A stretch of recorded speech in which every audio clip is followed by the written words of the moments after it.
ഗുരുവായൂരപ്പൻ്റെ മണ്ണിൽ അന്തർദേശീയ തീർത്ഥാടന കേന്ദ്രമായ ഗുരുവായൂരിൽ ഒരു ഹിന്ദു MLA ഉണ്ടായിട്ടില്ല. എന്തുകൊണ്ട്? ഇടതുപക്ഷമായാലും ശരി വലതുപക്ഷമായാലും ശരി, ഗുരുവായൂർ ക്ഷേത്രം അന്തർദേശീയ തലത്തിൽ വിശിഷ്ടമായി നിൽക്കുമ്പോൾ അതിനെ ചുറ്റിപ്പറ്റി സാമ്പത്തികമായിട്ടും സാമൂഹികമായിട്ടുമുള്ള വികാസം ഉണ്ടാകുമ്പോൾ എന്തുകൊണ്ട് ക്ഷേത്രനടയിൽ, എന്തുകൊണ്ട് ഗുരുവായൂരിൽ ഒരു ഹിന്ദു MLA ഉണ്ടായിട്ടില്ല? ചില വാർത്തകൾ കേട്ടിട്ട് നമ്മൾ ഞെട്ടിപ്പോയി എന്നൊക്കെ പറയാറില്ലേ? സത്യത്തിൽ ഈ ന്യൂസ് കണ്ടപ്പോൾ സത്യത്തിൽ ഞെട്ടിപ്പോയി. ഇത് യഥാർത്ഥത്തിലുള്ളതാണോ അതോ കൃത്രിമമായി ഉണ്ടാക്കിയതാണോ എന്നൊരു രൂപമില്ല കേട്ടോ. ഇപ്പോഴും മതേതരത്വം എന്ന വാക്ക് നമ്മുടെ ഭരണഘടനയിൽ നിന്ന് മാറിയിട്ടില്ല. അങ്ങനെ മതേതരമായ ഒരു രാജ്യത്ത് നിന്നുകൊണ്ട്, മതേതരത്വം ഭരണഘടനയിലുള്ള ഒരു രാജ്യത്ത് നിന്നുകൊണ്ട് ഒരു പ്രത്യേക മണ്ഡലത്തിൽ നിന്ന് ഇതുവരേക്കും ഒരു ഹിന്ദു MLA എന്തുകൊണ്ടുണ്ടായില്ല?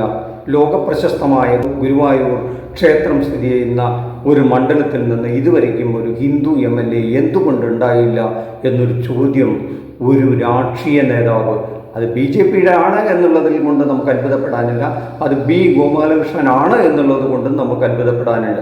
ഇതിനപ്പുറവും അദ്ദേഹം ഇതിനു മുമ്പ് മീഡിയക്കാരോട് സംസാരിച്ചതിൻ്റെ വിവാദങ്ങളിൽ ചെന്നപ്പെട്ടിട്ടുണ്ട്. ഇപ്പോൾ ഓപ്പണായി അദ്ദേഹമാണ് അവിടെ മത്സരിക്കുന്നത്, BJP കാൻഡിഡേറ്റ് ആണ്. അങ്ങനെയാണ് വോട്ടർമാരോട് ഒരു ഹിന്ദു MLA ജയിപ്പിക്കണമെന്ന രീതിയിൽ പ്രസംഗിക്കുന്നത്. ഇതിനു മുമ്പും ഗോപാലകൃഷ്ണൻ പറഞ്ഞിട്ടുണ്ട്, ഞങ്ങൾ വേണമെങ്കിൽ കാശ്മീരിൽ നിന്ന് ഇവിടെ ആളെ കൊണ്ടുവന്നിട്ട് ഞങ്ങൾ വോട്ടർ പട്ടികയിൽ ആളെ ചേർത്ത് വോട്ട് ചെയ്യിപ്പിക്കുമെന്ന് പറഞ്ഞ് അദ്ദേഹം വിവാദമുണ്ടാക്കിയിട്ടുണ്ട്. അത്തരത്തിലുള്ളൊരു വിവാദത്തിനാണ് അദ്ദേഹം തിരികൊളുത്തിയിരിക്കുന്നത്.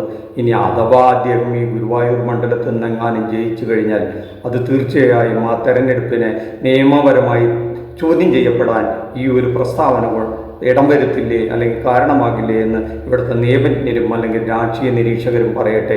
അതിനെപ്പറ്റി അറിവുള്ളവർ സംസാരിക്കട്ടെ. അത്യന്തം അപകടകരമായ ഒരു പ്രസ്താവനയാണ് ഗോപാലകൃഷ്ണൻ ഈ മീഡിയയ്ക്ക് മുമ്പിൽ വന്ന് പറഞ്ഞിരിക്കുന്നത്. ഇത് സത്യമാകാതിരിക്കട്ടെ, നമ്മുടെ ജനാധിപത്യത്തിന് ഇത് വലിയ അപകടകരമായ ഒരു സ്ഥിതിയാണ്. അതാത് ക്ഷേത്രങ്ങളോ പള്ളികളോ അല്ലെങ്കിൽ ഓരോ സമുദായത്തിൻ്റെ എന്തെങ്കിലും വലിയ ആരാധനാലയങ്ങളോ നിലനിൽക്കുന്നിടത്തു നിന്ന് അതേ വിഭാഗത്തിൽ നിന്ന് പെടുന്ന ഒരു MLA ഉണ്ടാകണം എന്ന് ആഗ്രഹിച്ചാൽ നമ്മുടെ രാജ്യം ഇത് എങ്ങോട്ടാണ് പോകുക എന്നുള്ളൊരു വലിയ ചോദ്യം നമ്മൾ നേരിടേണ്ടി വരും. ഇതിനെപ്പറ്റി നമ്മുടെ പ്രേക്ഷകർക്ക് ചില അഭിപ്രായങ്ങളുണ്ടാവും. നമ്മളൊരു മതേതര രാഷ്ട്രമാണ്.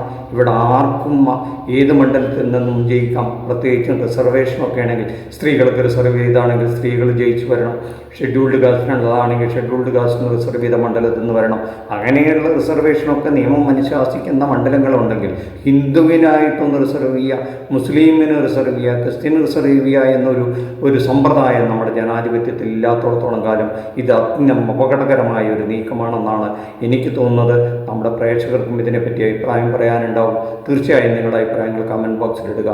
ഈ ഗോപാലകൃഷ്ണൻ ഇതിന് മുമ്പും ഇത്തരം പ്രസ്താവനകൾ നടത്തി എന്നുള്ളതുകൊണ്ട് നമുക്ക് അത്ഭുതമില്ല. എന്തായാലും ഇത്തരം പ്രസ്താവനകൾ ആവർത്തിക്കാതിരിക്കട്ടെ എന്ന് നമ്മൾ ആഗ്രഹിക്കാം. നന്ദി, നമസ്കാരം. മറ്റൊരു വിഷയവുമായി അടുത്ത എപ്പിസോഡ് കാണുന്നവരെ താങ്ക് യു.